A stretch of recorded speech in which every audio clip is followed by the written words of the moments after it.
This thing went absolutely viral this week. Two people, supposedly with the help of GPT 5.2 Pro and your tool, Aristotle, were able to solve three Erdos problems, some of the most complex, time consuming mathematical problems in the world.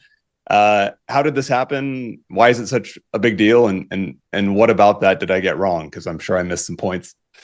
No, that's basically right. I mean, there's a lot of activity right now on open problems. For a bit of background, these Erdos problems were posed by a Hungarian mathematician named Paul Erdős. He was an interesting guy, so he would couch surf on mathematicians' couches around the world, and he would just work with them for a couple of days and then move on. As part of this process, he also left behind a collection of problems that he couldn't solve within a few days, and those are called the Erdős problems. I wouldn't say they're the most time-consuming problems in the world. If you think of Millennium Prize problems like Mount Everest, I would say the Erdős problems are more like, difficult foothills. Mm. You certainly wouldn't make your career solving them as a mathematician, but you'd certainly be proud and happy that you did that. And are these open problems or are they generally solved and it's just very difficult Oh no, to they're open problems. So they don't have solutions. People, check pretty carefully. But not all open problems are the same. I think Millennium Prize problems, they're open and lots of people work on them. I think Erdős problems, people kind of take a punt on them once in a while. But I will say that 2 years ago, AIs could barely solve high school math problems. So the fact that they're now attacking problems that other mathematicians have looked at before is pretty incredible. so And so and who just were these two people? Were they just random people, or did they have a background in mathematics? I'm not 100% sure. So they're just our users. he so I know Yeah. one of them was, I believe, a quantitative researcher. So definitely a background in Yeah. mathematics. But maybe Tudor, you could just talk about like what is the interplay between GPT 5.2 Pro, Harmonic, and like talk about Yeah, how it totally. was actually done. So again, I wasn't involved in the solving process, but as far as I can understand from what's been published online, these users took an Erdos problem, they chatted with GPT-5 to get to what they thought was a solution, and then to triple check it, they gave it to Aristotle to do a process called auto-formalization.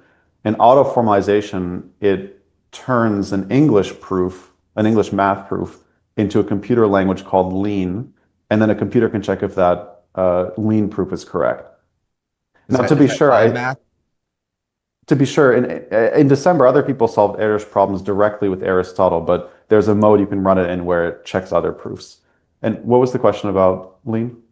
No, I was wondering if you're going to call this vibe mathing. Well, vibe proving. My co-founder Vlad came up with that term, and I think it's a great one. Vibe proving, vibe coding, two sides of the So same coin. is this a significant moment? Does this represent a significant moment to you? If so, why is this so important? Well, of course, it's significant to me just because we've built this company around the idea of helping mathematicians, and so the fact that they're getting value from it is incredible. I think for the field, there's two items of significance. The first one is, as I mentioned, I think this is part of a smooth trend in math problem-solving capabilities. So if you look 2 years ago, they could barely solve high school problems, and then the question was, can they solve high school contest problems? Okay, then they did that. Then the question was, well, can they do well at the IMO? And then they did well at the IMO. And then the question was, okay, these are just Olympiads. Can they do all research math? And of course, we haven't solved Millennium Prize yet, but you can now solve research math problems. Do you But think that, sorry, go ahead. I just want to say real quick, I think actually for me, what's more significant, this is more of a threshold moment, is that formalization with AI has gone from being very difficult and essentially impossible a year ago to being part of the proof becoming accepted by mathematicians very quickly. So previously, if one solved an Erdős problem, they would have to get a professor to essentially vouch for the correctness of the proof, which is very time consuming, and they're putting their reputation on the line. This completely democratizes it. So now anybody in the world can like try to use AI, solve some stuff, and if they can formalize it, everyone can be sure it's correct. And now the question might be, how significant is it? But at least you're not wasting time just like cranking through the steps yourself. Yeah, and because you have that formalization, that's also a feedback loop for the AI to get better, right? That's exactly right. When we started Harmonic, there were two reasons we focused on formal math. So the first one was we thought it would be helpful to our users. The thought experiment was, well, what if you ask an AI in 10 years to prove the Riemann hypothesis, you'll get 100,000 pages of English text. which you might as well throw in the trash can because it's probably wrong and you can't really decipher it. So first of all, having a formal proof, it's correct, you can jump around definitions and really understand it. We also thought it would make it more efficient to do reinforcement learning to make it smarter at math, which we've also seen, prove itself out as a hypothesis. But the main value is to the user just knowing that the output's correct. Okay, and do you think that these models are generalizing to figure out the math, or is it are for the air dash problems, are they in the training set? This is like the big question, right? I haven't seen evidence yet of fundamentally new techniques that are completely different from any techniques people have used before. But certainly these solutions are not in the training set. So the models are bringing together techniques, and that's really what a lot of mathematicians do anyway. You're thinking, okay, here's all the techniques I know about.